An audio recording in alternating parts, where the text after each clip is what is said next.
Apakah ada ketentuan pada saat kita melaksanakan suatu kegiatan ibadah untuk harus melaksanakan dengan satu mazhab atau boleh beberapa mazhab? Misalnya pada saat sholat ada beberapa gerakan, kita kadang memakai mazhab Hambali dan juga kita kadang memakai mazhab Hanafi gitu. Ataukah hanya satu mazhab saja? Prinsipnya kita beramal karena mengikuti Nabi SAW, ya.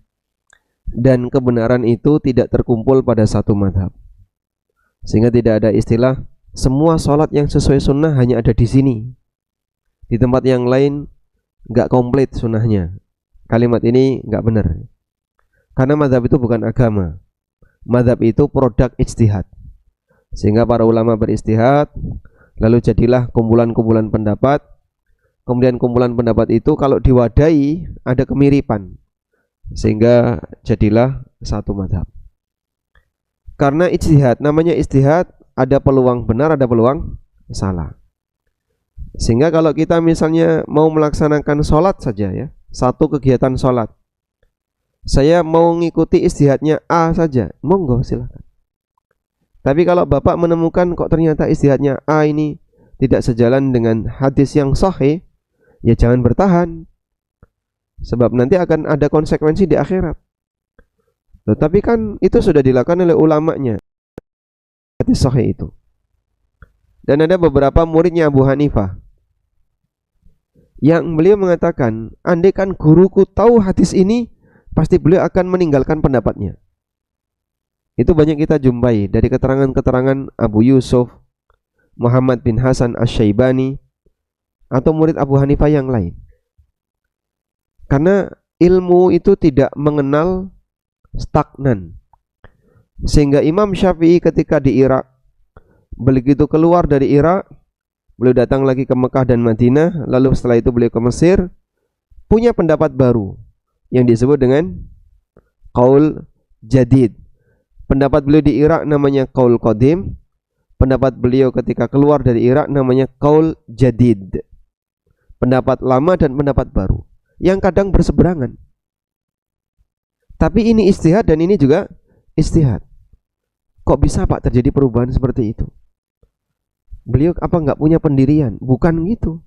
Itu bukti kalau belajarnya tidak berhenti, sehingga berubah pendapat, berubah ijtihad. Justru ini bukti yang bersangkutan tidak berhenti belajar. Selesai belajar, belajar lagi, terus seperti itu. Nah, ketika belajar lagi tadi menemukan hal yang baru, nggak bertahan dengan pendapat yang lama. Lalu beliau beristihad, dan istihad yang barunya mungkin bertentangan dengan, berbeda dengan hasil istihad yang lama. Hal yang sama juga ketika kita belajar sholat. Sehingga misalnya Pak, sholat anggaplah misalnya mengikuti mazhab Hanafiyah.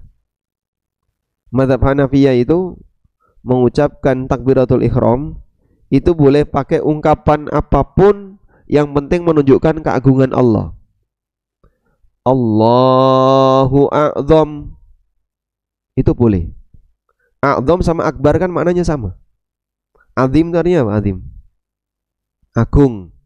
Akbar bedanya apa?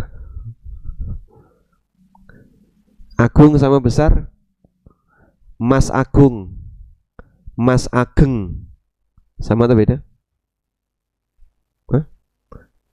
Tulisannya lain ya. Maknanya Mas agung sama Mas ageng sama atau beda? Agung itu mulia, bukannya aziz. Aziz ya. Karim artinya apa? Al-Karim, mulia.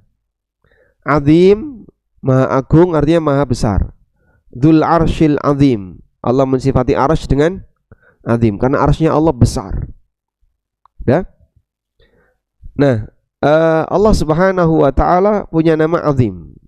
Nah, boleh enggak Pak kita takbiratul ihram Allahu a'zam? Dalam Hanafiyah boleh, karena semakna dengan Allahu akbar. Yang penting pengagungan untuk Allah. Mau dibaca Allahu akbar, mau baca Allahu a'zam boleh. Tapi jangan diterjemahkan. Allah gede banget. Nah, kalau itu batal sholatnya. Baik. Yang seperti ini kondisinya, apakah ketika kita misalnya menemukan itu, lalu kita ngikutin itu, dalam perjalanannya kita menemukan ilmu baru, tidak boleh. Allahu a'dzam, harusnya Allahu akbar, dan pakemnya hanya Allahu akbar. Kok bertahan dengan pendapat lama, ya kita salah. Anda sudah tahu yang baru, Anda sudah tahu yang benar, kenapa masih bertahan dengan yang lama? Begitu ya. Jadi belajar, pada asalnya kita ketika belajar itu pasti ada gurunya kan Pak? Gurunya mengajari sesuatu, tapi ketika kita belajar lagi, kok kayaknya sebelumnya saya salah. Nah, saat mengetahui yang salah itu segeralah kembali kepada kebenaran. Wallahu a'lam. Selanjutnya.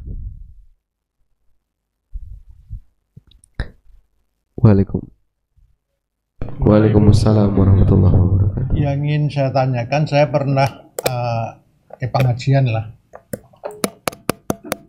Apa yang dilakukan Rasulullah setelah habis sholat? Apa yang dilakukan oleh Rasulullah setelah habis salam sholat? Setelah salam sholat.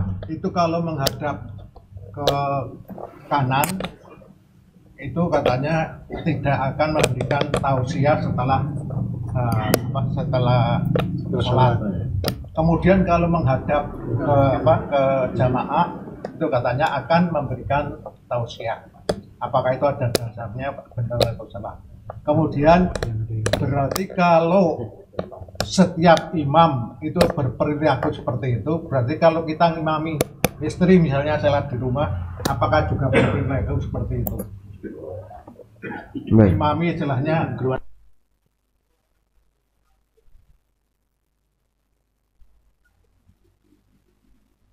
Waalaikumsalam warahmatullahi wabarakatuh.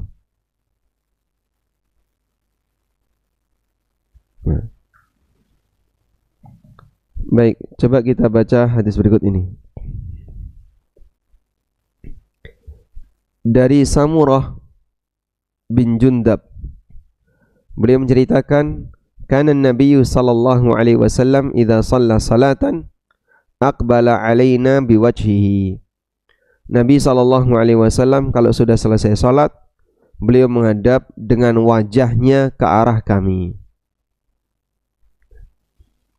Dari Aisyah radhiyallahu anha, beliau bercerita, kana Nabi sallallahu alaihi wasallam idza sallama, Nabi sallallahu alaihi wasallam kalau sudah selesai salam, lam yaq'ud, beliau tidak bertahan duduk, illa miqdara ma yaqulu, selain hanya sepanjang beliau membaca Allahumma antas salam wa minkas salam tabarakta ya dzal jalali wal ikram, sehingga beliau hanya duduk menghadap kiblat sampai kalimat tabarakta ya dzal jalali wal ikram. Setelah itu beliau menghadap ke arah makmum.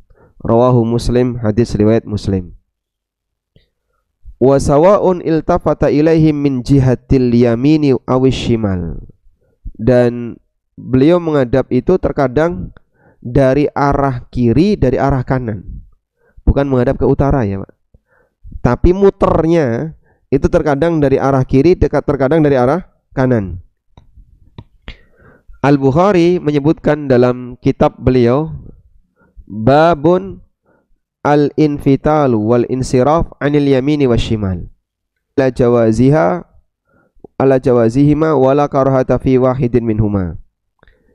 Yang lebih tepat di sini adalah Nabi SAW terkadang melakukan muter tadi ke arah kanan dan terkadang ke arah kiri. Maka yang lebih tepat, dua-duanya kita yakini sebagai sunnah, bukan salah satunya makruh. Maka mau kanan silahkan, kiri silahkan. Karena ada sebagian riwayat dari Ibnu Mas'ud, beliau mengatakan, aktsara ma ra'aitu Rasulullah sallallahu alaihi wasallam yansarifu an shimalihi. Yang sering aku lihat dari Nabi sallallahu alaihi wasallam, beliau menghadap ke arah makmum lewat kiri. Yansarifu an shimalihi, beliau menghadap ke arah makmum lewat kiri. Hadis riwayat Muslim. Dan semua yang tadi kita baca Bukhari Muslim, tidak keluar dari riwayat Bukhari Muslim. Jadi anjuran seperti ini valid dari Nabi SAW. Kalau penjelasan itu kan sebagai penanda, Pak, kalau sholatnya imam sudah selesai, itu penjelasan hikmah, bukan landasan amal. Kalau landasan amal seharusnya gimana? Kembali kepada praktek Rasulullah SAW. Makanya sahabat juga melakukan yang sama. Sudah? Tapi Pak, dulu di zaman Nabi SAW kan masjidnya itu jauh, 7 kilo.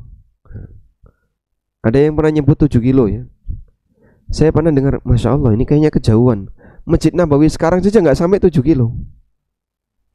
Masjid Nabawi sekarang itu nggak sampai 7 kilo. Nah dia nyebut Nabi SAW ketika selesai sholat, makmumnya itu sampai 7 kilo. Ini kayaknya kebablasan jangkauannya. Sekarang saja itu nggak sampai 7 kilo. Sekarang ya. Dan ada hadis yang menyebutkan bahwa shaf Masjid Nabawi itu kosong. Hadis riwayat Bukhari Muslim. Sahabat Abu Bakrah masuk masjid dalam posisi telat ketika Nabi SAW sedang apa? Ruku. Lalu Abu Bakrah takbiratul ihram di belakang shaf, Allahu Akbar takbiratul ihram, terus beliau ruku, lalu berjalan sambil ruku menuju mana? Menuju shaf. Dan ini bukti bahasanya di belakang itu tidak ada makmum. Kalau di belakang ada makmum, berarti begitu datang sudah dapat makmum, sudah dapat shaf. Tapi tidak, datang masih kosong. Beliau takbiratul ihram terus ruku, terus jalan sambil ruku menuju shaf. Sebab Masjid Nabawi selain Jumatan itu belakangnya kosong. Kemana Pak yang lain? Berarti sama dengan masjid kita Pak ya. Sesuai sunnah ini. Duhur belakang kosong, asar belakang kosong. Di sini kalau asar berapa shaf? 2, minimal 2. Masya Allah. Berarti sesuai sunnah ya. Bukan banyak pensiunan. Dora teko. Karena yang lain terpencar di banyak tempat. Ada di masjid A, masjid ada sekitar 7 atau 8 masjid di zaman Nabi SAW selain Masjid Nabawi. Makanya kita kenal ada Masjid Kuba, ada Masjid Qiblatain. Itu sudah ada sejak zaman Rasulullah SAW. Nggih, begitu Pak, Wanjekap. Nanti yang kubu selatan besok ya. Yang belum dijawab? Oh baik. Kalau ngimami cuman berdua ya, belakangnya istrinya, apakah juga menghadap ke arah makmum?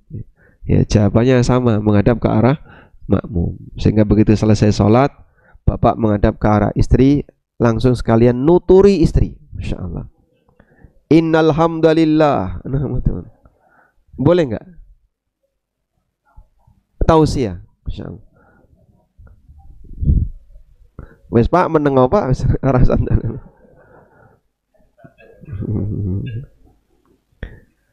Ini satu pertanyaan dari kertas. Datang sholat subuh berjamaah ke masjid, tapi sampai di masjid sudah iqomah dan tidak sempat melakukan qobliyah subuh. Apakah boleh melakukan qobliyah subuh setelah sholat subuh berjamaah selesai? Ada 2 waktu. Ini qodok namanya ya. Qodok qobliyah subuh. Nah, qodok qobliyah subuh ini ada 2 waktu. Bisa persis setelah sholat subuh, dan itu pernah dilakukan oleh sahabat. Nabi SAW melihat tanpa mengingkari. Yang kedua nanti setelah waktu duha. Nah sekarang ini boleh qodok qobliyah subuh bagi yang tadi tidak sempat. Wallahu a'lam.